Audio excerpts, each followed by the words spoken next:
디지털 기술이 일상의 기본이 된 디지털 대전환의 시대.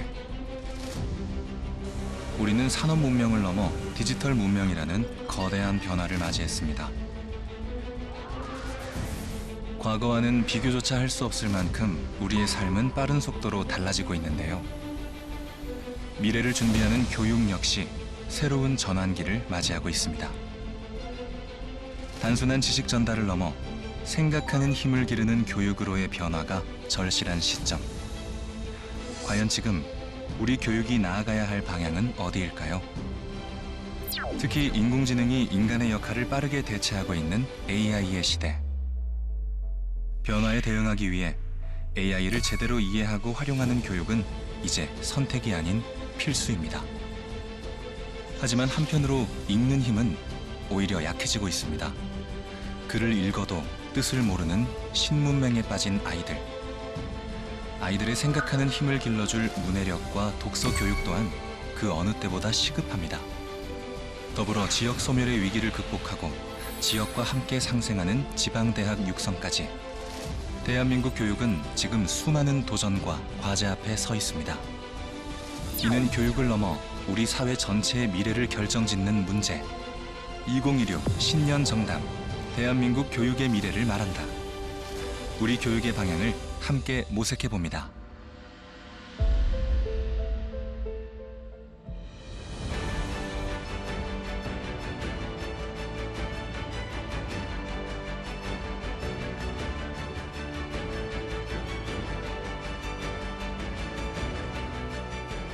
(2016) 신년 정담 대한민국 교육의 미래를 말한다.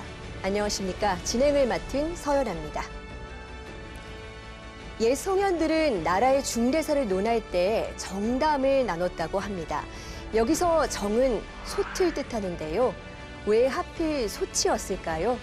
이 무거운 솥이 흔들림 없이 바로 서기 위해서는 균형 잡힌 세 개의 다리, 즉 정족이 필요하기 때문입니다. 2026년 새해 이 대한민국 교육이라는 거대한 솥을 굳건히 받치고 있는 세 개의 다리를 오늘 이 자리에 모셨습니다. 정책을 집행하는 교육부, 중장기 비전을 그리는 국가교육위원회, 그리고 이 법과 제도를 만드는 국회교육위원회입니다. 이 세 축이 완벽한 조화를 이루는 정족지세의 지혜로 흔들리지 않는 교육의 해법을 오늘 찾아보겠습니다. 2016 신년 정담 지금 시작합니다. 그럼 우리 교육을 든든하게 받치고 있는 세 축을 소개하겠습니다. 먼저 이 교육 현장의 변화를 직접 이끄는 교육부 최교진 장관 모셨습니다. 어서 오세요. 네, 안녕하세요. 반갑습니다.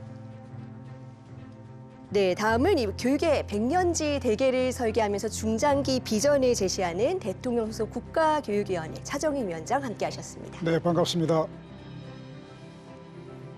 네, 마지막으로 우리 교육 정책을 입법과 제도로 든든하게 뒷받침해 주시는 국회교육위원회 김영호 위원장 함께하셨습니다. 네, 초대해 주셔서 감사합니다. 네, 이 새해가 되면 모두가 또 새로운 마음으로 출발선에 다시 서게 되는데요. 사실 올 한 해 우리 교육이 굉장히 많은 과제를 앞두고 있지 않습니까? 우리 교육에 어떤 변화를 기대하시는지 세 분 말씀을 먼저 들어보고 싶은데요. 먼저 최교진 장관님. 네, 말씀하신 것처럼 2026년에 우리 교육은 거대한 변화의 한가운데 서 있다고 볼 수 있습니다. 그런 때일수록 기본을 다시 세우는 출발점에 서 있다는 마음가짐이 필요하다고 생각합니다. 사회가 급격히 바뀌고 있을 때 그럴수록 교육은 무엇을 위해 존재하는가라는 근본을 놓치면 안 된다는 생각이지요. 그래서 제가 올해 기대하고 있는 변화는 학교가 다시 교육 공동체를 회복하는 일입니다. 교사와 학생이 행복하게 가르치고 즐겁게 배우는 학교, 지역사회가 함께하는 교육을 만들고 싶습니다. 네, 행복한 교육이라는 기대를 밝혀주셨는데요. 차정인 위원장님 어떠십니까? 지금 우리나라가 경제 강국을 넘어서 세계의 중심 선진국으로 가기 위해서는 유초 중등 교육과 고등교육 개혁 방안을 하나하나 수립해서 지금 본격적으로 시작을 해야 되는 해이고요. 그렇게 되기를 바랍니다. 2026년은 국가교육위원회로서는 이른바 10년 단위 중장기 국가교육발전 계획을 수립하는 해입니다. 그야말로 교육 선진국의 비전을 세우는 해가 되기를 기대하고 있습니다. 네, 교육 선진국의 비전을 그리는 해가 되기를 바란다라고 말씀해 주셨습니다. 다음으로 김영호 위원장님께서는 네. 어떠십니까? AI 시대를 맞이해서 교육 대전환의 한 해가 되기를 바랍니다. 그리고 AI 시대를 주도할 수 있는 미래 인재 양성을 위해서는 지금의 교육 목표와 방법을 재조정하는 교육의 대전환의 원년이 되어야 합니다. 입시 위주의 서열화 교육, 과도한 사교육 경쟁에서 벗어나 대한민국 교육의 고질병을 치유하는 계기를 마련할 수 있도록 노력하겠습니다. 오늘 신년 정담 자리가 그 출발점이 되기를 기대합니다. 네, 감사합니다. 이런 기대와 바람을 안고 우리 교육의 비전을 차근차근 논의해 볼 텐데요. 먼저 2026년 이 교육 정책을 관통하는 키워드를 저희 EBS 취재 기자가 정리를 했습니다. 먼저 화면으로 만나보시죠. 2026년 올해는 이재명 정부의 국정 운영이 본격 궤도에 오르는 해입니다. 이 교육 현장 역시 대전환의 시험대에 섰는데요. 이 균형과 기본을 목표로 제시된 6대 국정과제를 통해 올해 교육 정책을 관통할 핵심 키워드를 짚어봤습니다. 먼저 인공지능입니다. 이 AI 3대 강국 도약을 목표로 미래 산업을 이끌 인재를 빠르게 키우겠다는 건데요. 핵심은 속도입니다. 기존 10년 이상이 걸리던 박사 양성 과정을 최단 5년 반으로 줄이는 패스트트랙을 도입합니다. AI 대전환, 이른바 AX 연구 강화를 위해 대학 융합 연구에도 42억 원을 투입합니다. 초중등 교육도 달라집니다. 실무 인력을 육성하는 마이스터 7곳, 특성화고 100곳의 AI 교육 역량을 높이고 학과 체계를 AI 중심으로 재편합니다. 일반 학교에서도 AI 교육을 확대하기 위해 교육자료 활용 기준을 마련하고 학교 자율권을 넓히겠다는 방침입니다. 여기에 더해 AI 시대에 더 중요해질 인간 고유의 역량, 문해력과 비판적 사고력을 키우는 독서, 시민교육도 함께 강화합니다. 두 번째 키워드는 지역입니다. 이 대통령 업무보고에서도 특히 강조된 부분인데요. 대학, 그중에서도 거점 국립대를 집중 지원해서 이 지역 성장을 견인하겠다는 구상입니다. 앞으로 5년 동안 4조 원, 파격적인 예산을 투입해서 거점 국립대 9곳의 교육 여건을 획기적으로 개선할 예정인데요. 이와 함께 5극 3특으로 대표되는 지역 균형 발전 전략과 맞물려 지역의 전략 산업과 대학을 연결해 특성화하는 정책도 속도를 냅니다. 우수교원 유치와 정주 여건 개선, 대학 학과 설치에도 속도를 내서 대학을 지역 산업의 거점으로 육성한다는 계획입니다. 마지막 키워드는 청사진입니다. 오는 9월 공개될 중장기 국가교육 발전 계획 얘기인데요. 2028년부터 2037년까지 적용될 이 계획에는 이 과도한 입시 경쟁 해소를 위한 대입제도와 학벌구조 개선안이 담길 걸로 보입니다. 이 교육과정과 대입제도 전반이 손질될 가능성이 큰데요. 특히 시행 30년을 맞은 수능과 내신평가에 변화가 있을지 주목됩니다. 이 국정 운영이 가속화되는 2026년, 교육이 사회 변화의 발판이 될 수 있을지 그 방향과 실행력이 시험대에 오르고 있습니다. 네, 2026년 이 교육 정책의 주요 키워드를 짚어봤는데요. 이렇게 복잡하고 다양한 현안들 속에서 올 한 해 이 대한민국 교육을 가장 뜨겁게 달굴 핵심 키워드는 또 뭐가 있을지 한번 세 분 의견을 들어보고 싶은데요. 먼저 최규진 장관님 어떻게 전망하십니까? 저는 모두를 위한 AI 교육을 꼽고 싶습니다. AI를 비롯한 첨단 기술의 발전은 교육은 말할 것도 없고 우리 사회 전반에 새로운 변화를 가져오고 있습니다. 이런 변화 속에서 우리 학생들이 AI를 자연스럽게 이해하고 올바르게 활용할 수 있는 힘을 기르는 것이 무엇보다도 중요하다고 생각합니다. 네, 모두를 위한 AI 교육, 전 세계적인 화두이기도 하죠. 그러면 차정일 위원장님께서는 어떤 키워드 꼽으시겠습니까? 네, 저는 올해 학습 역량 향상, 그다음에 전인적 성장이라고 하는 우리 교육의 목적에 충실한 그런 교육을 지금 키워드로 꼽고 싶습니다. 극심한 대입 경쟁 교육 체제 때문에 어느새 교육의 목적이 한 인간의 전인적 성장이어야 하는데 사회적 혜택 수단으로 변질이 되고 있는 것입니다. 교육 선진국과는 많이 동떨어진 모습이죠. 그래서 오래된 과제이고 피할 수 없는 과제이다 이렇게 생각하고 있습니다. 네, 교육의 본질을 회복하는 전인적인 성장을 되찾아야 된다라고 말씀해 주셨습니다. 김영호 위원장님께서는 어떻게 보십니까? 네, 다시 기본으로 교육의 정석, 독서를 키워드로 꼽았습니다. 뭐 잘 아시겠지만 교육의 기본은 읽고 보고 쓰고 생각하는 것 아니겠어요? 그런데 요즘 학생들은 책을 많이 안 읽고 사실 휴대폰만 보고 있죠. 사실 그 AI 시대를 맞이해서 이제 독서를 저는 강조하고 싶고요. 학교가 독서 교육을 통해서 우리가 공교육도 되살리고 또 우리 아이들의 문해력을 통해서 AI 시대를 잘 준비해야 된다. 그러기 위해서는 독서 교육이 필수다. 이런 말씀을 드립니다. 네, 이 세 분의 키워드를 들어보니까 2026년 우리 교육의 큰 방향이 자연스럽게 그려지는 것 같은데요. 우리가 마주한 가장 뜨거운 주제, 먼저 AI입니다. 자, 그러면 먼저 최교진 장관님, 이 거대한 변화 속에서 우리 교육 시스템은 구체적으로 어떻게 바뀌어야 될까요? 네. AI 대전환 시대에 우리 대한민국의 모든 학생들이 AI를 잘 이해하고 활용할 수 있게 AI에 대한 개념의 이해부터 AI 윤리와 도구적 활용 같은 학생들의 발달 단계에 맞는 교육이 필요하겠죠. 또 AI를 단순히 도구로 사용하는 데 그치지 않고 질문하고 판단하면서 주도적으로 활용할 수 있게 비판적 사고력과 질문하는 힘을 키워주는 방향으로 교육이 강조되어야 하지 않을까 싶습니다.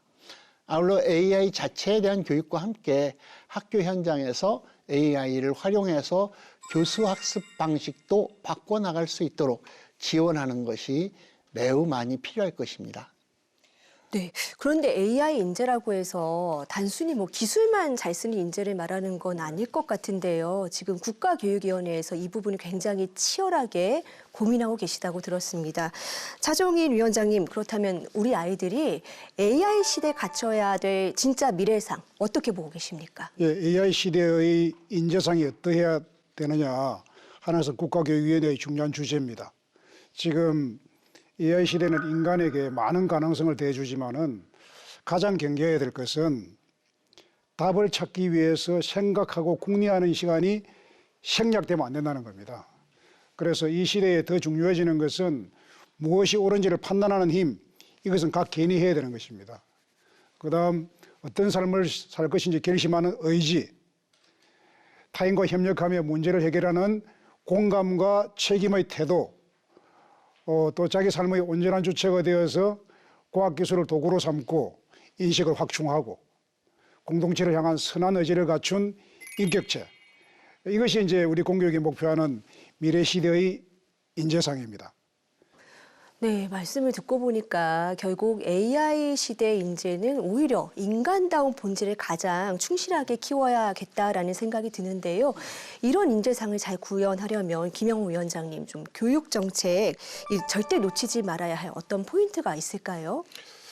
네, 그 AI 시대 교육 정책은 이제 기술이 아니라 이 교육 자체가 사람을 향해서 진행돼야 되거든요. 우리 인간이 AI를 잘 활용해서 인류에게 도움을 주느냐 아니면 AI가 인류를 지배하느냐 아주 매우 심각한 문제로 좀 받아들이고 있습니다. 저는 결국 AI 시대에서 문해력, 창의력, 사고력을 키우는 것만이 AI를 극복하는 방법이라고 생각합니다.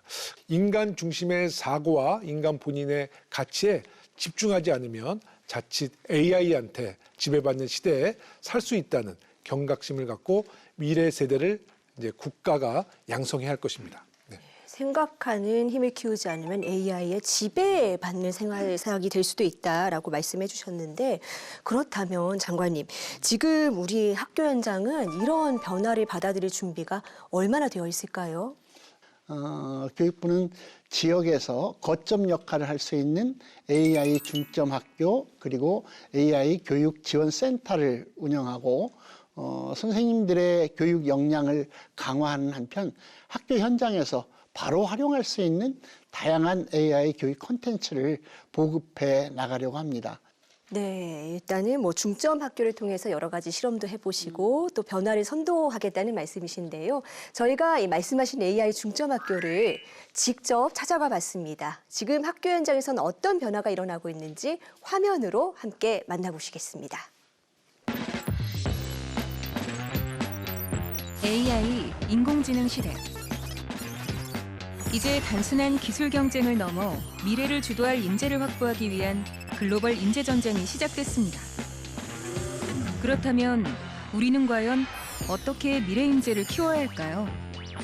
성큼 다가온 인공지능 시대가 우리 교육의 새로운 방향을 묻고 있습니다. 서울의 한 중학교를 찾았습니다. 미래 인재의 씨앗이 자라고 있다는 특별한 수업 현장. 과연 어떤 모습일까요? 우리가 이전의 시간에 배웠던 엔트리에다가 오늘 여기 처음 보는 아주 귀여운 작은 로봇, 이 이름이 혹시 아는 사람? 햄스터. 맞아. 햄스터 로봇이야. 작은 물건의 정체, 바로 로봇이라는데요. 수업의 핵심 도구입니다. 그래서 이 햄스터 로봇을 이용해서 우리가 오늘 주제인 코딩으로 불편한, 우리 사회적으로 조금 배려가 필요한 사람들을 위한 인공지능 로봇을 한번 간단하게 만들어 볼 거야. 기존에 우리 배웠던 인공지능 그 엔트리 있는 블럭을 이용을 해서 활용해 볼 거니까 한번 잘 따라와 주세요. 어렵지 않을 거야. 본격적인 프로그래밍 시간. 화면 속 명령어 블록을 하나하나 신중하게 입력해 나갑니다. 사뭇 진지한 표정의 아이들. 도대체 어떤 인공지능 로봇을 만들고 있는 걸까요? 저는 코딩을 하는 건데 음성 인식으로 이제 얘가 로봇이 알아듣게 하는 거죠. 아하, 음성인식 로봇을 만들고 있었군요. 과연 내 목소리에 로봇이 반응할까요? 기대 반, 걱정 반. 떨리는 마음으로 명령어를 입력해봅니다. 그 순간 햄스터 로봇이 즉각 반응합니다. 직접 짠 코드로 로봇을 움직였다는 사실이 마냥 신기하기만 한데요. 성공의 기쁨에 교실 안이 금세 활기로 가득 찹니다. 물론 모든 과정이 순탄치만은 않습니다. 연결이 제대로 안 된 거야. 너무 끊겼네. 근데 이거 연결이 자꾸 끊겨요. 자주 끊겨. 됐지? 그지? 하지만 막히면 다시 처음으로 돌아가 차근차근 원인을 찾아보는데요. 이런 시행착오를 겪으며 아이들은 AI와 조금씩 더 가까워지고 있습니다. 과연 학생들은 이 수업을 어떻게 느끼고 있을까요? 처음에는 인공지능에 대해 별 관심 없었는데 수업을 들어보고 나니까 인공지능에 대해서도 좀 더 흥미가 생겼고 수업도 재미있었던 것 같습니다. 제가 인공지능 첫 시간에 인공지능에 대한 인식을 이제 한 단어로 표현해 보라고 얘기를 했었어요. 그럴 때 애들이 인공지능 무섭다, 뭐 정말 뭐 그런 그 부정적인 인식을 많이 갖고 있었거든요. 그런데 지금은 학생들이 인공지능에 대해서 이거 되게 쉬운 거네, 인공지능 쉽게 활용할 수 있어, 인공지능 이용하면은 내가 할 수 없었던 뭔가 이제 어려웠던 거, 새로웠던 걸 할 수가 있어라고 그런 긍정적 면으로 이제 인식이 바뀐 걸 보면서 그래도 인공지능 수업을 잘했구나라는 생각이 듭니다. AI 중점학교로 지정된 이 학교는 정규 수업은 물론 동아리 활동까지 연계해 체계적인 교육과정을 운영하고 있는데요. 특히 인공지능 관련 자격증을 취득할 수 있는 방과 후 수업도 진행돼 학생들의 큰 호응을 얻고 있습니다. 그렇다면 이런 AI 수업 경험은 아이들에게 어떤 변화를 가져다 주었을까요? 처음에는 여기 중학교 입학했을 때 AI가 조금 다른 과목보다 재미없다 생각했지만 막상 AI를 해보니 많은 프로그램을 해서 엄청 인상 깊은 과목이었던 것 같습니다. 앞으로 인공지능이 더 어떻게 실생활에서 유용하게 쓰일 수 있는지에 대해 더 알고 싶습니다. 요즘에 이제 챗GPT나 그런 생성형 AI가 이제 우리 삶에 점점점 많이 활용이 되고 있잖아요. 미래에서도 인공지능의 그 비중은 점점 커질 거라고 생각을 합니다. 그리고 또한 여러 가지 발생하는 문제들이 좀 더 복잡해지고 해결하기 어려워질 거라고 저는 생각을 하는데요. 그러한 문제들을 인공지능을 통해서 해결할 수 있는 능력이 이제 미래에는 매우 필요한 역량이라고 생각을 합니다. 네, 그런 역량을 키울 수 있는 교과 중에 인공지능 교육이 그런 거에 해결책이 되지 않을까 생각을 되고요. AI라는 새로운 언어로 세상을 읽고 소통하는 법을 배워가는 아이들. 단순한 기술 습득을 넘어 스스로 질문하고 문제를 해결하는 힘을 기르며 미래를 향한 소중한 성장을 이어가고 있습니다. 네. 그런데 최규진 장관님, 저희가 이 화면을 보니까요, 네. 선생님 역할이 굉장히 중요한 것 같거든요. 네. 아무리 기계가 좋아도 뭐 아이들을 이끌어가는 건 결국 선생님일 수밖에 없는데 혹시 교육부에서는 이 선생님들을 위해서 어떤 지원하고 계십니까? 네, 지금 말씀하신 것처럼 변화의 핵심은 결국 우리 선생님들입니다. 선생님들께서 새로운 기술을 수업에 자연스럽게 녹일 수 있도록 수준별, 주제별로 AI 연수를 통해서 담당 선생님들의 역량을 대폭 끌어올리는 게 우리 교육부의 계획입니다. 또 AI 중점 학교를 중심으로 해서 선생님들끼리 수업 사례나 노하우를 함께 나누면서 성장할 수 있는 그런 지역 학습 공동체도 점점 넓혀가고 있습니다. 네. 그런데 이런 AI 교육이 뭐 거스를 수 없는 대세라는 데는 뭐 누구나 공감을 할 텐데 또 지역마다 또 학교마다 여건이 너무나 다르다 보니까 이런 격차가 또 자칫 교육 격차로 이어지지는 않을까 뭐 이런 걱정하시는 분들도 많거든요. 김영호 위원장님께서 어떻게 보고 계십니까? AI 교육만큼은 어떤 지역적인 테두리에서 벗어나서 전국에 있는 학생들이 공정한 AI 교육을 받았으면 하는 생각인데 다만 도서상관이나 장애인들이나 또 다문화 학생들에게는 그래도 AI 교육이 좀 소홀할 수 있잖아요. 그래서 인공지능 그리고 AI를 기반으로 하는 여러 교육 자료를 제공함으로써 그런 아이들에게 AI 교육이 조금이라도 소홀하지 않도록 실현될 수 있는 그런 제도를 교육부에서 잘 준비하고 있다고 저는 얘기를 들었습니다. 그리고 역시 제일 중요한 게 이제 예산 문제인데요. 예산은 디지털 특교에 관련 예산을 편성해 놓았고요. 또한 디지털 리터러시와 문해력 향상을 위해 독서교육 지원 사업에도 새롭게 예산을 배정했는데 다 우리 장관님께서 적극적으로 협력해 주신 덕분이라고 생각합니다. 네, 말씀처럼 AI 기술이 뭐 잘만 쓰이면 또 학습에 어려움을 겪는 아이들에게 굉장히 큰 도움이 될 수도 있을 것 같은데 장관님 어떻습니까? 그렇습니다. 실제로 AI를 적절히 활용하면 우리 학생들 한 명 한 명의 그 유형이나 특성에 맞춘 그런 학습 지원이 가능해질 것으로 기대합니다. 그래서 우리 교육부는 느린 학습자에게는 수준에 맞는 맞춤형 보정 학습을 지원하고 특수교육 대상 학생에게는 장애의 특성을 고려한 개별화된 학습을 또 제공하고 또 외국에서 온 이주 배경 학생들의 한국어 학습을 돕는 것처럼 모든 학생이 배움에서 소외되지 않게 AI를 활용한 지원을 확대해 나가고 있습니다. 앞으로도 한 명의 아이도 놓치지 않는 교육이 될 수 있게 현장의 목소리에 더 귀 기울이면서 따뜻하게 뒷받침해 나가겠습니다. 네, 정말 이 AI 시대 뭐 한 번도 가본 적이 없는 굉장히 새롭고 거대한 변화인데요. 우리 국가교육위원회도 발빠르게 움직이고 계십니다. 지난해 11월이죠. AI 시대 교육 특별위원회를 공식 출범시키셨는데 뭐 단순한 기술 교육을 넘어서 국교위 차원에서 그리고 계시는 장기적인 비전이 있으실 것 같습니다. 지금은 AI 시대가 가져온 세계사적 전환기거든요. 그래서 이때의 교육 비전을 세워야 합니다. 프랑스 나폴레옹의 그랑제콜이라든지 그다음 미국의 주립대학 제도에서 보듯이 역사의 전환기에 새로운 교육 체제를 세워서 교육계획의 성공한 자가 역사의 선두주자가 되었습니다. 지금 우리가 세계의 중심적 선진국으로 가기 위해서는 특히 교육에서 넓고 후진적인 것들과는 결별을 해야 됩니다.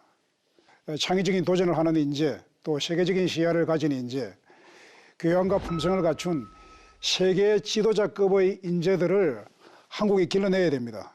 그래야 우리가 세계의 중심 선진국이 될 수 있습니다. 그런 큰 비전을 가지고 한번 논의를 잘 해보겠습니다. 네. 그런데 이렇게 좋은 정책이나 비전도 결국은 예산과 법이 있어야 실현이 잘 될 수 있을 것 같은데요. 김영우 위원장님, 국회에서 준비 중이신 어떤 지원책이 있을까요? 네, 우리 AI에 대한 지원은 우리 국회 교육위원회에서도 뭐 전폭적으로 할 생각이고, 특히 최교진 장관님, 차정인 위원장님이 필요하시다고 하면 우리 국회가 예산과 법안을 잘 뒷받침할 생각입니다. 아유, 고맙습니다. 든든하네요. 네, 특히 그 인공지능 관련해서는 3,300억 정도 예산을 투자합니다. 그리고 AI 인재 양성 예산에만 한 1,300억 원 정도 예산을 편성했는데요. 아마 국가로 볼 때는 엄청난 예산이 AI에 투입이 됐는데, 제가 말씀드리는 것은 AI 인재 양성만 이 정도 투자하는데, 이게 아마 지난해에 비해서는 6배 이상의 예산 규모라고 보시면 될 것 같습니다. 이 AI 인재 양성은 단기간에 이제 이루어지진 않을 텐데요. AI 3대 강국으로 목표를 달성할 수 있도록 국회가 정부와 함께 적극적으로 추진해 나가겠습니다. 네, 구체적인 지원 계획을 들으니까 또 마음이 든든해지는데요. 그런데 또 한편으론 빛이 밝을수록 그림자도 있기 마련이지 않습니까? 이 AI 기술이 고도화될수록 가짜 뉴스, 딥페이크, 저작권 분쟁 이런 문제들도 생기고요. 피해자, 가해자 모두 10대 청소년들이 참 많다고 합니다. 교육에서도 갈수록 할 역할이 많아질 것 같은데, 차정희 위원장님, 이런 AI 시대의 부작용을 줄이려면 또 우리 교육이 어떤 방향으로 가야 한다고 보십니까? 그래서 모든 학생들이 AI를 자유롭게 활용할 수 있는 역량을 갖추는 동시에 AI 시대에 필요한 시민성, 윤리성, 그것을 기르는 것이 중요하고요. 근본적으로는 학교에서 그야말로 전인교육, 민주시민교육을 잘하면 단번에 해결되는 문제입니다. 예, 이것이 할 수 있는 일과 해서는 안 되는 일을 구별하는 것은 그렇게 어렵지는 않거든요. 남에게 피해를 주는 일은 해서는 안 되는 일이고 그것이 범죄일 가능성이 매우 높기 때문에 그 부분을 분명히 가르쳐서 AI 시대에는 배워서 졸업을 해야 되겠다, 그렇게 생각하고 있습니다. 네, AI 시대에 더 중요해지는 전인 교육 그리고 시민성 교육에 대해서 짚어주셨는데요. 최교진 장관님, 학교에서는 어떤 교육이 더 필요하겠습니까? 저도 우리 위원장님 말씀에 깊이 공감하고요. 그래서 공교육에서의 AI 교육은 우리 아이들이 AI를 잘 이해하고 활용하는 데서 그치는 게 아니고, 무엇보다도 사람다움, 인간다움을 지켜주는 것이 가장 중요하다고 생각합니다. 우리 학생들이 기술을 책임감 있게 활용하고 바람직한 디지털 윤리의식을 가질 수 있도록 지속적으로 지원하는 것이 우리 교육부가, 학교가 해야 할 일이라고 생각합니다. 네, 이 말씀을 듣고 보니까 결국은 이 디지털 시민성이라는 것도 민주시민교육이라는 하나의 큰 나무에서 뻗어나온 가지가 아닐까 하는 생각이 듭니다. AI 시대이든 아니든지 간에 공동체 안에서 옳고 그른 걸 분별하고 또 더불어 살아가는 능력, 이걸 배우는 게 교육의 영원한 숙제라는 생각이 드는데요. 차정희 위원장님, 이 국교위에서 이런 이 본질적인 과제를 위해서 민주시민교육특별위원회 두신 걸로 아는데, 이건 어떤 취지로 운영이 되는 겁니까? 네, 민주시민교육은 그 자체가 전인교육이고 인성교육이죠. 그리고 또 사회통합을 위해서 필수적인 교육입니다. 그래서 국가교육위원회는 민주시민교육특별위원회를 통해서 민주시민교육의 방향성과 기준에 대한 국가 공동체 차원의 큰 합의를 도출하려고 합니다. 이 기준을 명확히 하면서 선생님들이 아주 적극적으로 학생들을 가르칠 수 있도록 그렇게 하는 것이 필요하다, 이렇게 생각을 하고 있습니다. 네.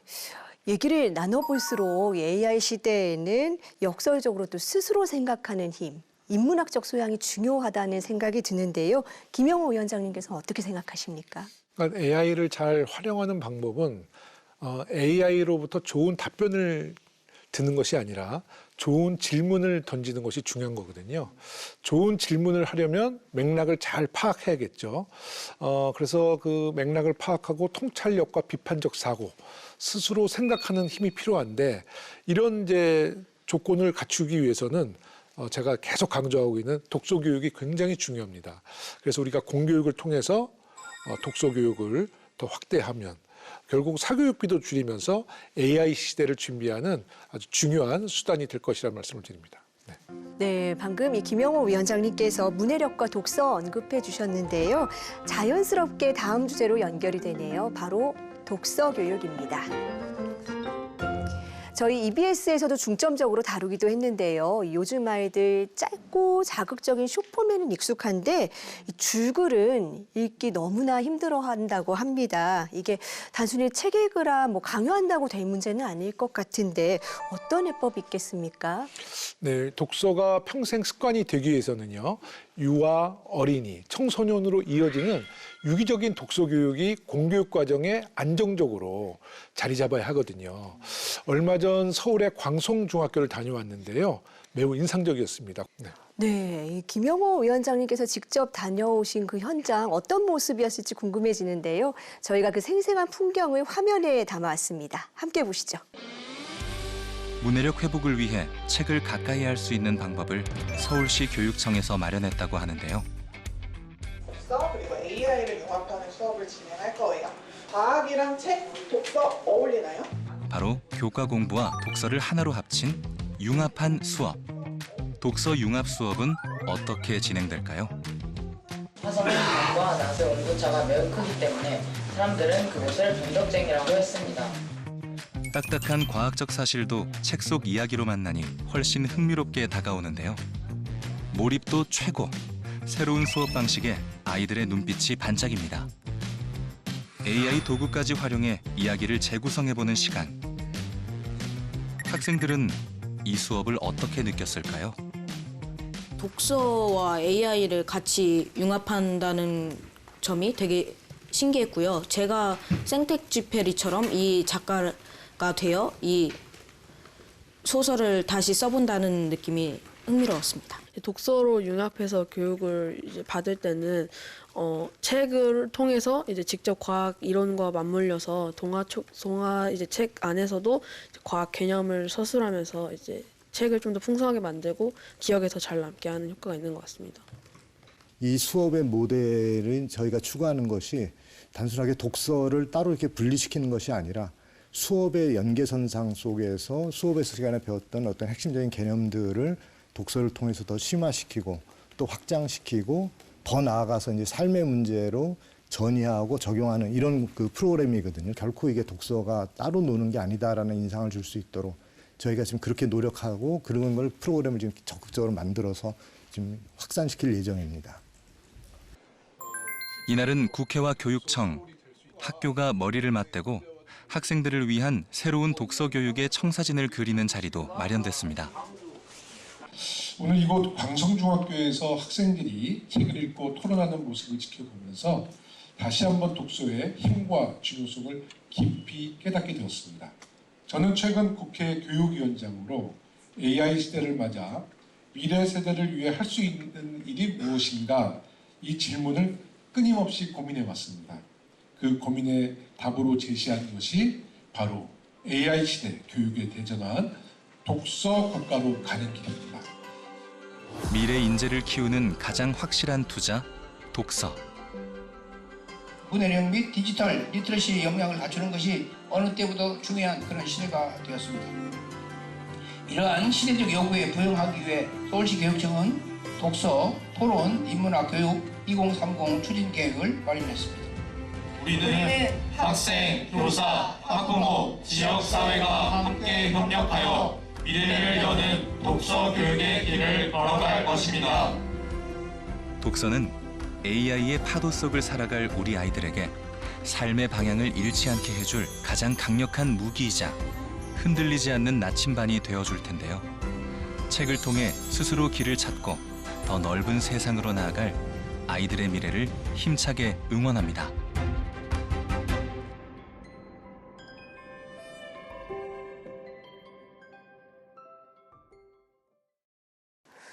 네, 김영호 위원장님이 학교 정말 이 모든 수업을 이 독서로 연결하는 굉장히 인상적인 수업을 진행하고 있는데요.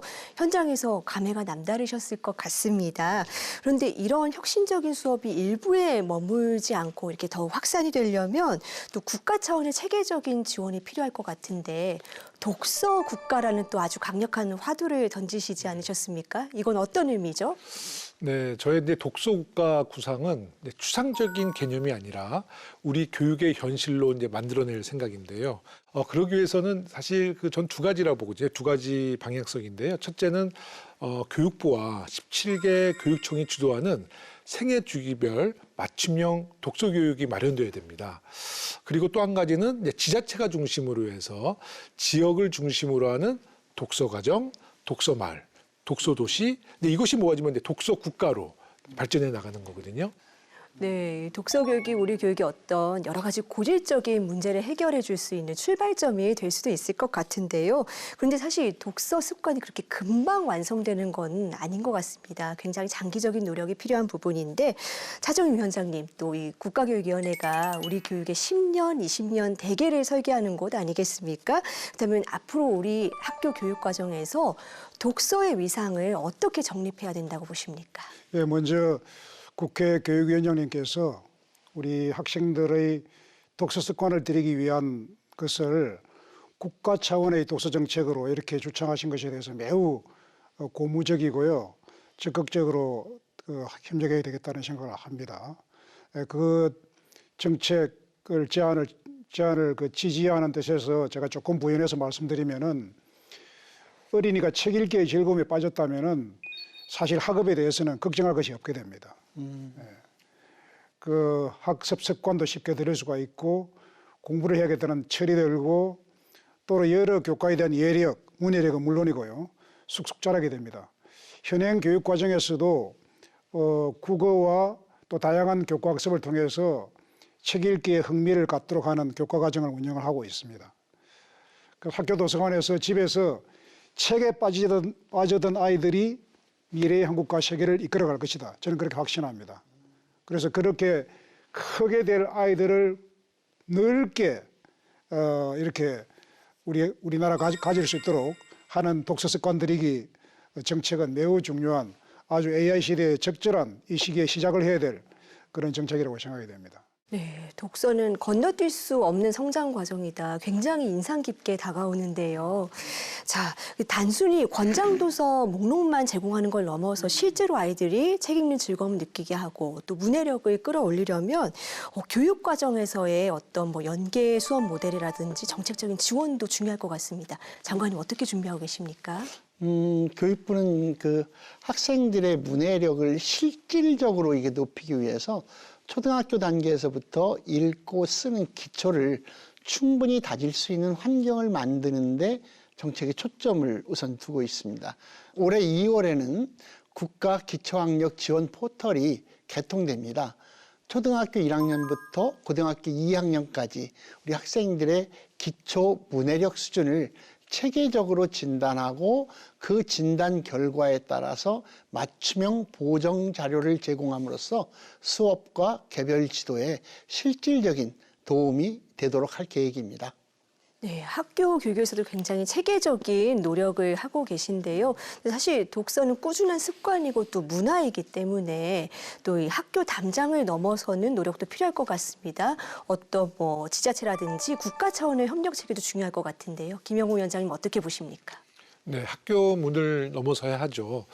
학교와 가정, 또 지역 도서관과 동네 서점이 연결되는 독서 공동체를 구축하는 게 매우 중요하다고 생각합니다. 저희 지역의 사례를 좀 말씀을 드리자면 저희 지역이 서대문구 가재울이라고 있는데 그 가재울의 서울 시립도서관이 내년에 이제 완공이 되거든요. 그래서 제가 서부교육청에 의뢰를 했어요.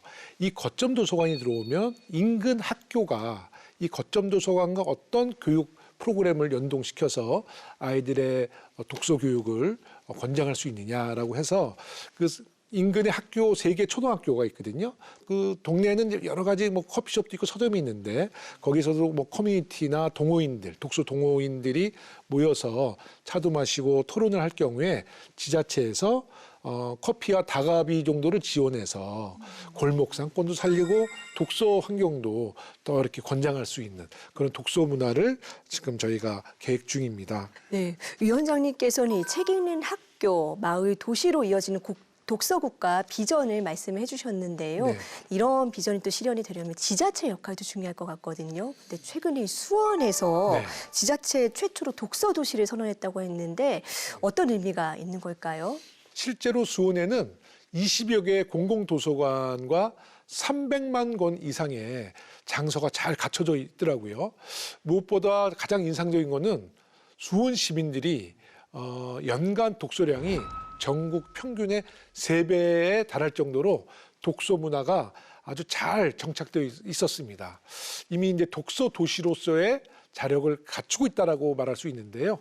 이제 수원을 필두로 앞으로 제 머릿속에는 여러 지자체가 독서도시, 독서마을을 선언함으로써 이 대한민국이 독서의 바람의 열풍으로 한번 뜨겁게 달아오를 것이라고 저는 기대하고 있습니다.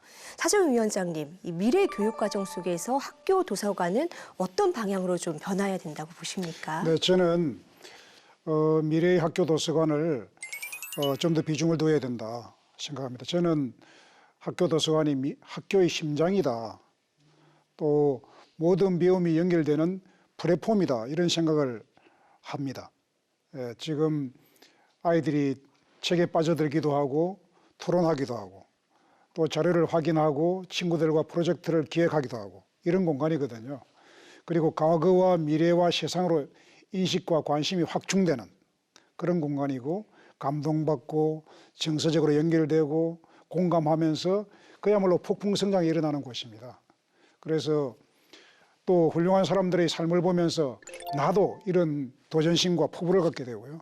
굉장히 중요한 공간입니다. 이렇게 되면 아이가 스스로 길을 찾아가기 때문에 정말 선생님들이나 부모들은 걱정할 것이 없게 됩니다. 사실 학교 현장에서는 뭐 도서관도 있고 장소는 갖춰놨는데 아이들을 이끌어줄 인력이 부족하다라는 목소리도 많거든요. 어떻게 보고 계십니까? 네, 그 학교 도서관 기능법에 따라서 현재 거의 모든 학교에는 하나의 이제 도서관이 다 갖춰져 있거든요. 그런데 이제 매우 아쉽게도 학교의 그 도서관에 사서교사는 전국의 16% 정도밖에 배치가 되어 있지 않습니다. 사서를 포함해서 전담 인력도 50% 되지 않고 있으니까 정말 안타까운 현실이죠. 학교 도서관이 활성화되기 위해서는 우선적으로 사서교사를 적극적으로 충원해야 한다고 생각하고요. 도서관 환경 개선과 교사 연수, 독서 중점 학교 등 지속적인 독서 교육을 우리 국회에서 잘 뒷받침해 나가겠습니다. 네, 자 2016 신년 정담 계속해서 이야기 나눠보겠습니다. 이 세 번째 정담, 이번 주제는 대한민국 균형 발전의 열쇠, 지방대학 육성입니다.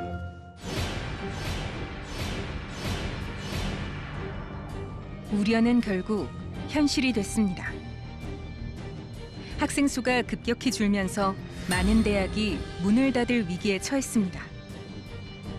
학령 인구 급감으로 정원이 줄어드는 건 피할 수 없는 흐름이라지만 그 직격탄을 맞은 곳은 다름 아닌 지방대학들입니다. 실제로 지난 15년간의 변화를 보면 수도권 대학의 감소폭은 11.8%에 그친 반면 비수도권은 무려 30%에 달했습니다.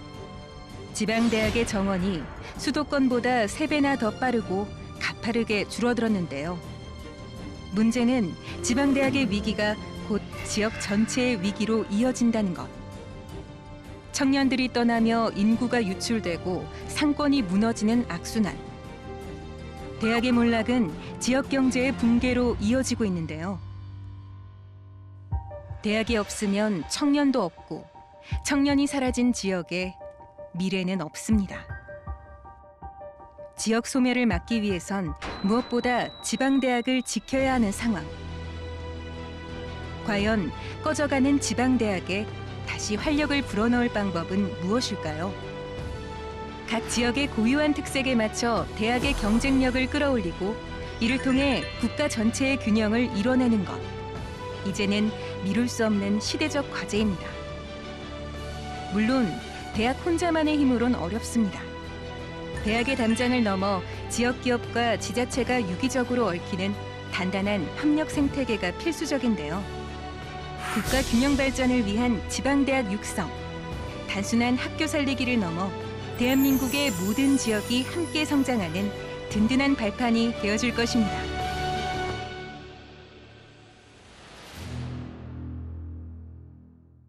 네, 보신 것처럼 학령 인구 감소와 지역 소멸이라는 이중고 속에서 우리 지방대학들은 그야말로 생존의 기로에 서 있습니다.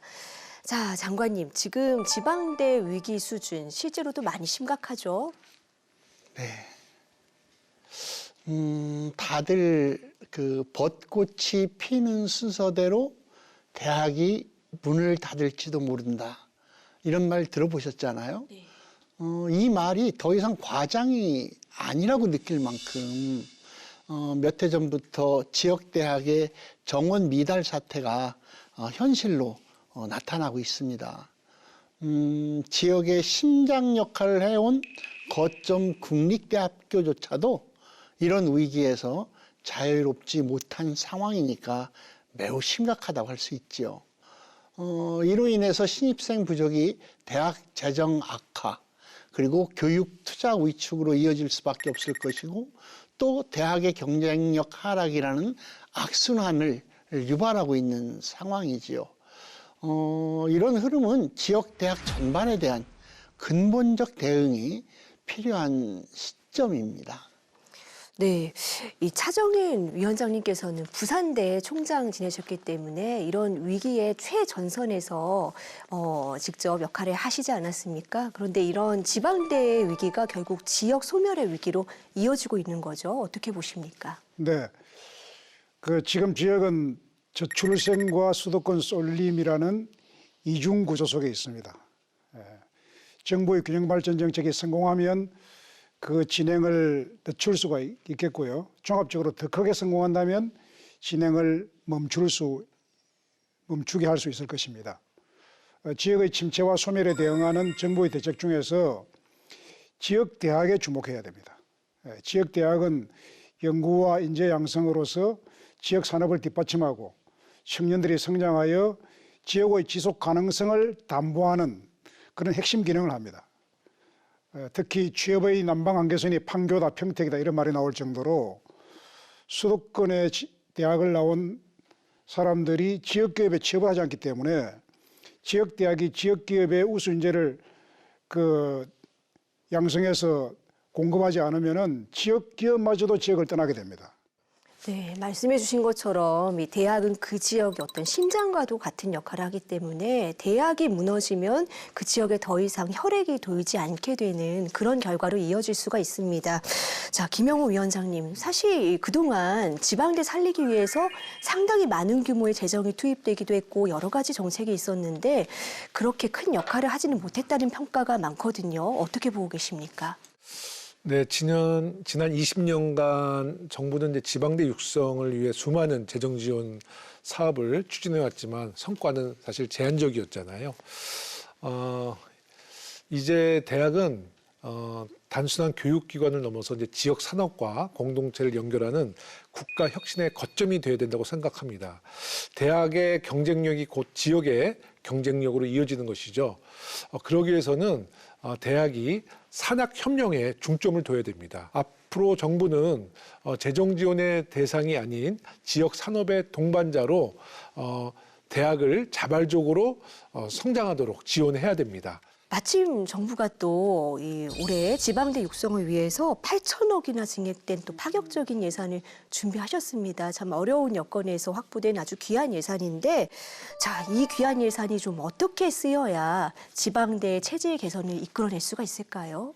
이 예산은 지역의 국립대학이나 사립대, 전문대까지 함께 살려야 되겠다. 이런 정부의 강력한 의지의 표현이기도 하고 국가 균형 성장을 위한 아주 중요한 마중물 역할을 해야 할 것입니다. 특히 거점 국립대에는 작년보다 4천억 원을 더 추가로 지원해서 지역 대학 모두가 함께 동반 성장할 수 있는 핵심 거점으로 집중 육성할 계획이거든요. 거점 국립대에 투자한 재원으로 마련된 자원들은 공동교육, 공동 R&D 같은 협력 과제를 통해서 국가 중심 국립대학이나 사립대학과 함께 공유하도록 해서 투자된 재원이 단기 소모성이 아니라 지방대의 실질적인 체질 개선을 위해 쓰일 수 있도록 계속 함께 노력하겠습니다. 네, 특히 이 거점 국립대 같은 경우에 지역 교육의 중심축으로서 굉장히 중요한 역할을 해야 될 것 같은데요. 구체적인 그림을 어떻게 그리고 계십니까? 네, 그 거점 국립대 학생은 누구든지 다 AI와 글로벌 기본 역량을 탄탄히 갖추고 또 기업이 필요로 하는 현장 경험까지 함께 쌓을 수 있게 학부 교육의 경쟁력을 높여 나가려고 합니다. 아울러서 5극 3특 성장 엔진 전략 산업을 이끌 핵심 인재를 체계적으로 양성하기 위해서 학부, 대학원, 연구소를 하나의 패키지로 연계하고 산업계가 필요로 하는 연구를 즉시 수행할 수 있는 기반을 마련하겠습니다. 근데 이게 예산만 늘린다고 되는 일은 아닐 것 같은데 차정 위원장님, 그렇다면 이 거점 국립대가 실제 국가 균형 발전을 위한 성장 엔진이 되려면 어떤 식으로 또 추가적인 지원이 이루어져야 된다고 보십니까?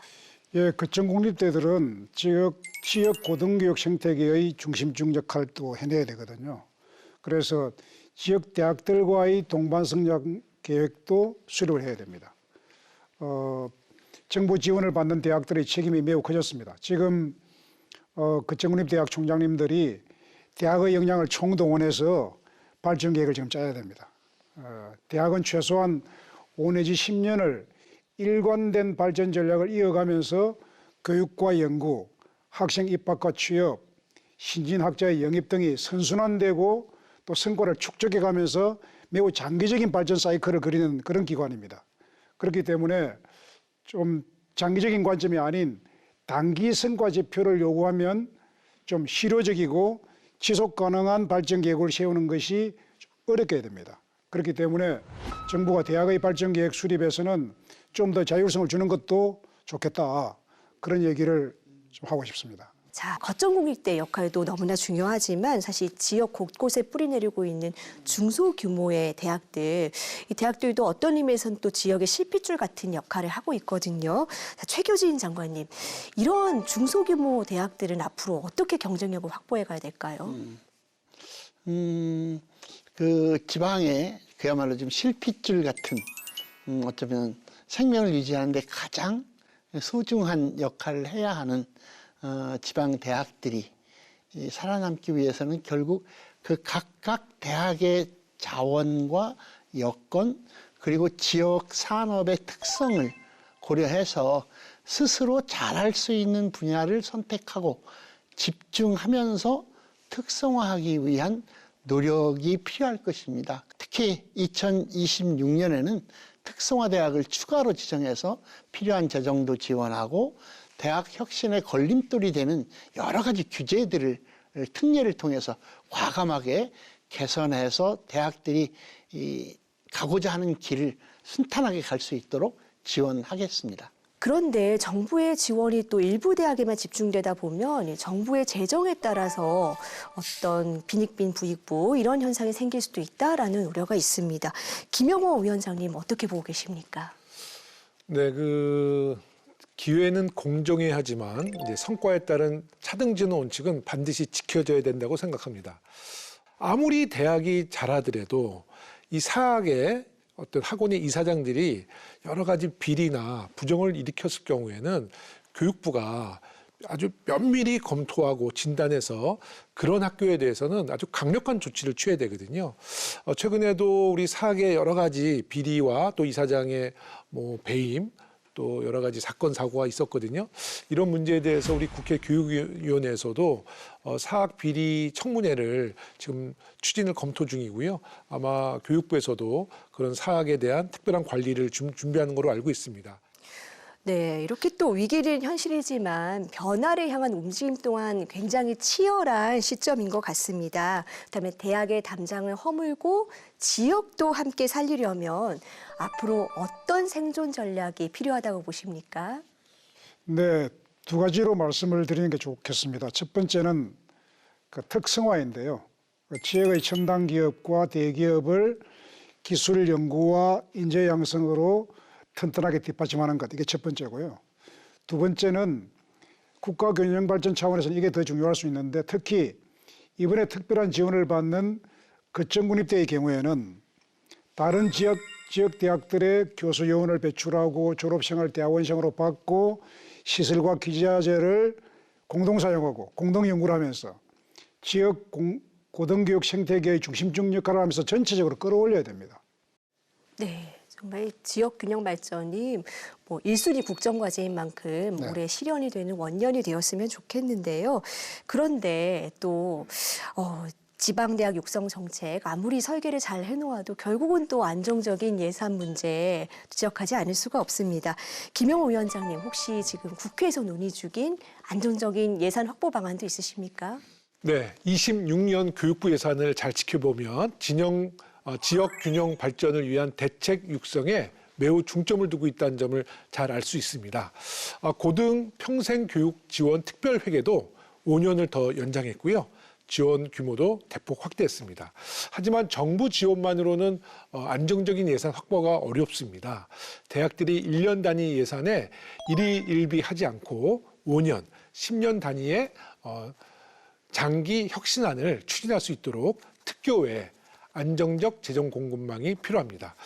교육부와 협의해서 창의적인 방안을 마련해 보도록 하겠습니다. 네. 근데 아무리 이렇게 정부에서 열심히 지역 대학을 지원하고 혁신하려는 노력을 해도 결국 이 학부모와 학생들의 마음속에 일단 대학은 인서울을 하고 보자, 이런 뿌리 깊은 어떤 학벌주의, 이것이 조금 완화되지 않는다고 하면은 이 정책의 효과도 반감될 수밖에 없을 것 같은데요. 네. 예, 국가교육위원회에서는 이 한 줄 세우기, 이 학벌주의, 그리고 대입과 연계되어 있는 이런 관행들이 끊기 위해서 어떤 그림을 그리고 계시는지도 궁금합니다.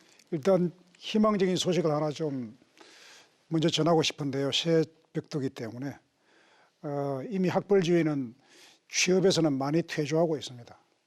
굉장히 반가운 소식이죠.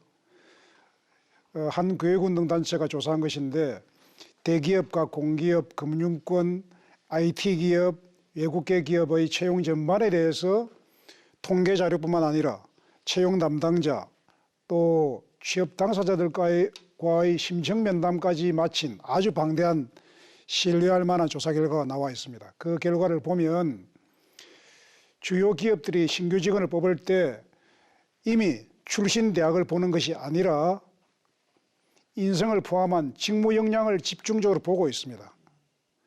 AI를 활용하는 등으로 그 평가 방법도 빠르게 발전하고 있습니다. 모두 앞서가는 기업들입니다. 그렇기 때문에 이 채용 문화가 빠른 속도로 확산할 것이라고 저는 기대를 많이 하고 있고요. 그렇기 때문에 출신 대학이 직장을 보장하는 것이 아니라 인성과 직무 역량이 보장하는 것입니다. 학부모들의 인식과는 크게 다르죠. 그래서 우리가 조금 더 박차를 가하면은 좀 변화를 만들어내는 것도 그렇게 무망한 일은 아니다. 가능성이 있다. 그렇게 생각하고 있습니다.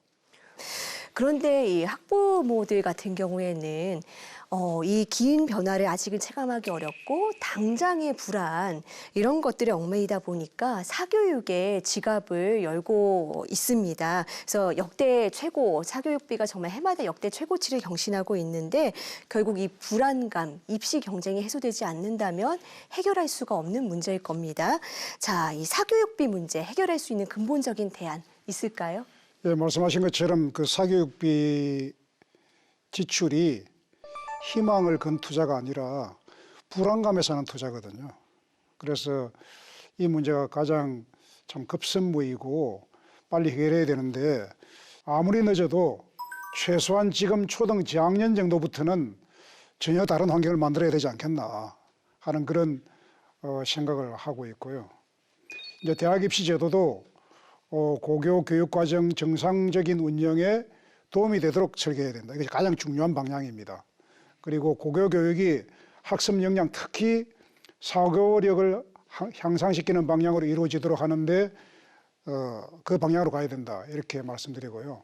이 모든 것을 우리 국가교육위원회에서는 고교교육특별위원회가 있고 대입제도특별위원회가 있습니다. 또 이제 연석회의도 할 것이고요. 그 폭넓게 이렇게 교차 점검까지 하면서 이렇게 논의해 나가고 있고 이 모든 것을 10년 단위 국가교육계획서에 담을 것이고 또 아주 좋은 우수한 정책이 나오면은 이제 교육부와 협의해 가면서 정책을 구체화해 나갈 것입니다.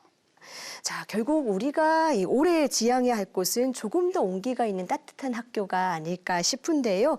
이제 조금 더 희망찬 미래를 그려보고 싶습니다.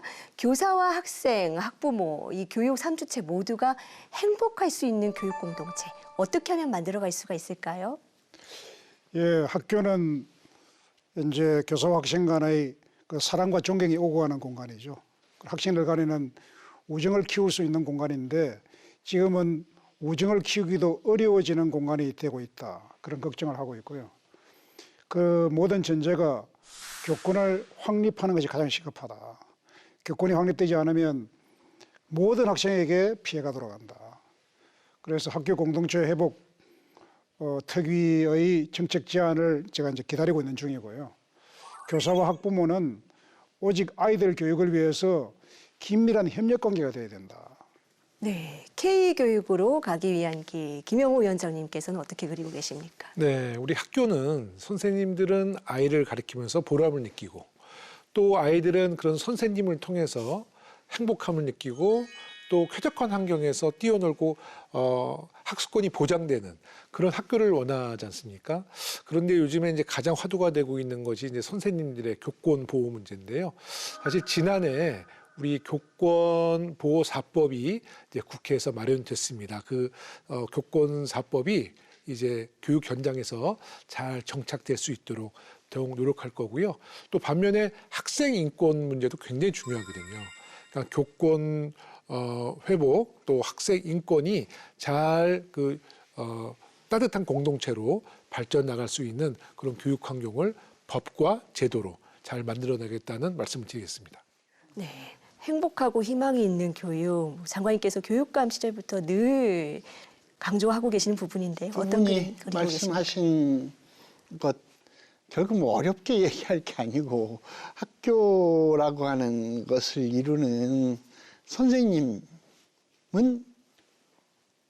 행복하고 당당하게 아이들을 사랑으로 가르칠 수 있고 우리 아이들은 선생님으로부터 배움을 하면서 아주 즐겁고 건강하게 성장할 수 있고 학부모님은 그걸 바라보면서 믿을 수 있고 행복한 그렇게 모두가 행복한 교육 공동체가 되어야 된다는 말씀을 이제 두 분께서 해주신 건데요. 우리 교육부는 선생님들, 학생, 학부모님이 함께 만들어내는 우수한 협력 사례를 지속적으로 찾아서 널리 알리는 일을 통해서 다른 모든 학교에서도 이걸 참고하고 또 우리 학교에 맞게 또 적용할 수 있도록 이런 과정을 통해서 모든 대한민국의 학교가 서로 존중하고 서로가 신뢰하는 그런 문화가 이렇게 넘치는 그런 일상이 학교의 일상이 되는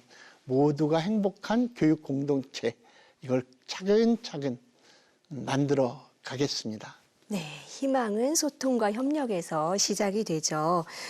저희 시청자분들 중에는 또 이 국가교육위원회가 어떤 일을 하는 곳인지 궁금해하는 분들이 참 많습니다. 아주 중요한 역할을 하고 있다는 건 아는데 구체적으로 무슨 일을 하는 건지 그리고 또 지금 그리고 있는 교육의 장기 비전, 청사진이 어떤 모습일지 또 많은 분들이 기대하고 계시는데요. 차정희 위원장님 설명 부탁드리겠습니다. 네, 그 국가교육위원회는 대통령 소속 위원회고요.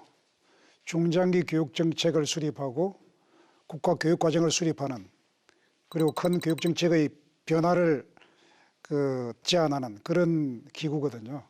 지금 국가교육위원 21분이 계시고 전문위원회 3개, 특별위원회 9개에서 약 200명 이상의 아주 쟁쟁한 전문가들이 위원으로 함께하고 있습니다. 중요 업무는 그 핵심 업무는 역시 10년 단위 중장기 국가교육 계획을 수립하는 것입니다. 이것이 왜 중요하냐 하면은 이 계획이 수립되고 나면 교육부와 17개 교육청은 그에 따른 시행 계획을 수립해서 시행하게 됩니다. 그래서 아주 중요하고 그래서 100년 대계라고 하고 그런데 지금은 2028년 1월부터 2037년 12월까지 시행할 국가교육발전계획을 지금 수립 중에 있습니다. 네, 우리 교육의 10년지 대계를 결정은 아주 중요한 시기라고 할 수가 네. 있겠네요. 그런데 이렇게 완벽한 설계도가 있다고 하더라도 현장에서 잘 완성이 되어야 할 텐데 장관님께서는 어떤 준비하고 계십니까? 네, 당연히 우리 국가교육위원회에서 정말 멋진 우리 대한민국 교육이 가야 될 10년 계획을 만들어 주실 것이라고 기대하고 만들어 주시는 그 정책이 현장에서 정말 제대로 힘있게 추진될 수 있게 국가교육위원회가 마련해 주시는 장기 비전 설정하실 때 그리고 또 발전 계획을 수립하는 과정에서도 교육부가 협력해야 할 일이 있으면 왜냐하면 계획을 세우실 때 현실의 각종 자료가 토대가 되어야 될 것이기 때문에요. 어쨌든 늘 함께 해나가겠습니다.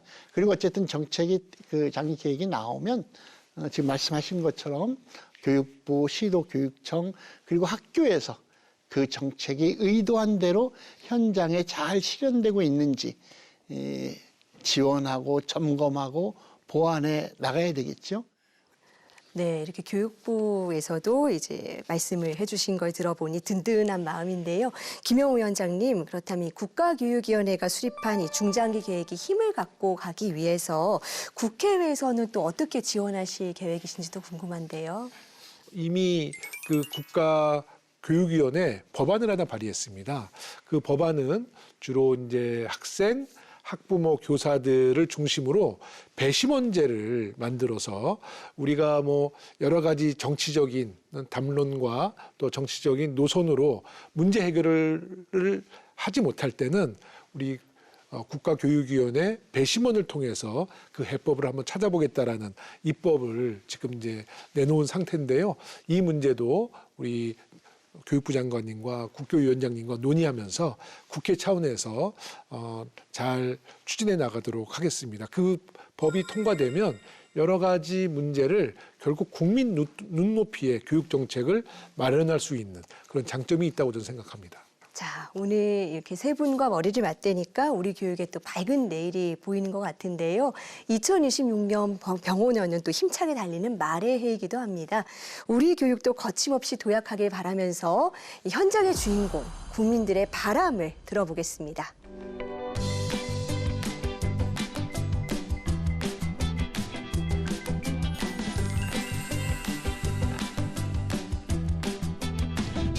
맞벌이인데 굉장히 많은 포션이 아이들 2명의 그 사교육에 들어가고 있는 편이기도 하고 남들보다 뒤처지진 않았는가에 대한 불확실성, 불안감이 없지 않아 있습니다. 아이들이 그 끝없는 탑을 향해 올라가고 있는 그런 현실이 너무 안타깝고요. 앞으로는 좀 사교육보다는 공교육에서 조금 더 해결할 수 있는 부분이 있었으면 좋겠다는 생각이 듭니다. 저는 맞벌이여가지고 유치원에서 초등학교 보내려고 하니까 되게 막막한 상황인 건 맞거든요. 맞벌이들이 이제 마음 편히 보낼 수 있는 제도들이 많이 생기면 좋을 것 같습니다.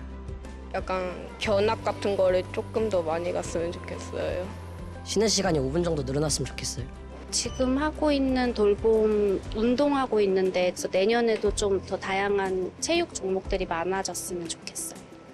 요즘은 발표하는 거나 프레젠테이션 같은 거 하는 게 조금씩 줄어들어서 그런 걸 경험할 수 있는 게 조금 줄어든 게 아쉬워요. 저희가 고등학교를 갔을 때 생활이 많이 달라질 것 같아서 어떻게 적응해야 될지 좀 고민입니다. 고교학점제 좀 밀어주기로 하셨으니까 내신 줄 세우기가 좀 사라지고 아이들이 자기가 원하는 공부를 할 수 있게. 특성화고 학생이나 저희 같은 마이스터고 학생들은 현장 실습 기회가 많이 열렸으면 좋겠습니다. 전공에 얽매이지 않고 다양한 직업을 분야를 만날 기회가 생기면 좋지 않을까. 학부모와 학생이 굳이 수도권으로 가지 않아도 이 지역에서도 충분히 다양한 경험과 진로를 설계할 수 있다는 믿음을 주는 것이 필요합니다. 친구들이 더 많아져서 체육 시간에 피구도 여자친구끼리 함께 할 수 있으면 좋겠어요. 특수교사 정원 확보는 필요함을 넘어서 정말 절실하다라고 할 수 있을 것 같고요. 즐겁고 마음이 건강한 아이로 컸으면 좋겠어요. 백년지 대개인 교육이 또 우리가 정부에서 많이 도움을 줘야 우리 같은 소시민들도 마음 편하게 아버지가 또 일도 열심히 할 수 있지 않을까 그런 생각이 있습니다. 더 학생들이 흥미를 느끼게 재밌는 교육을 해주셨으면 좋겠습니다.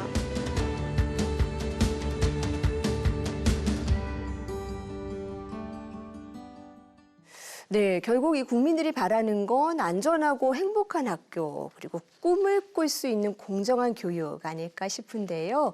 이 자리에 계신 이 세 분, 뜨거운 현장의 목소리에 답할 올 한해 각오에 대해서 마지막으로 말씀 부탁드립니다. 네, 장관님과 국회 교육위원장님 그리고 우리 국가교육위원회 위원님들과 함께 어렵지만 오래되고 해묵은 교육 난제들을 해결하기 위해서 국가교육위원회는 한 발 한 발 나가겠습니다.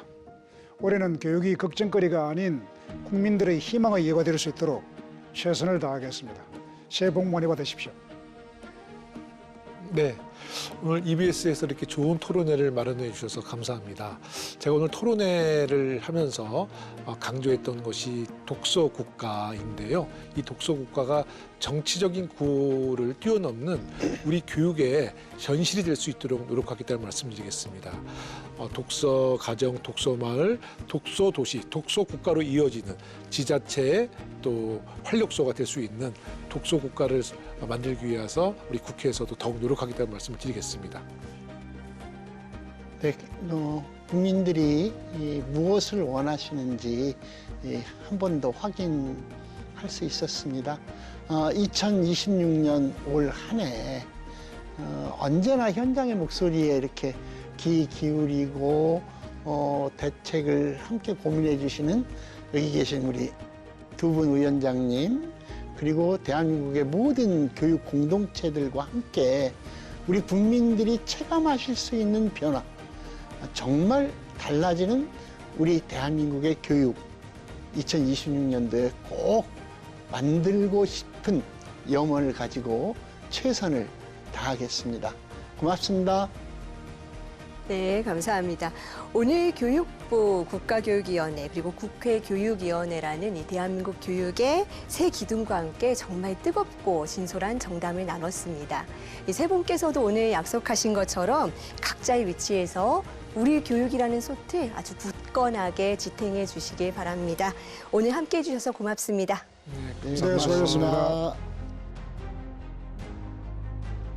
네, 교육 행정과 입법 그리고 이 정책 설계 주역들이 한자리에 모여 머리를 맞댄다면 우리 교육은 분명 어제보다 밝은 내일로 나아갈 것입니다.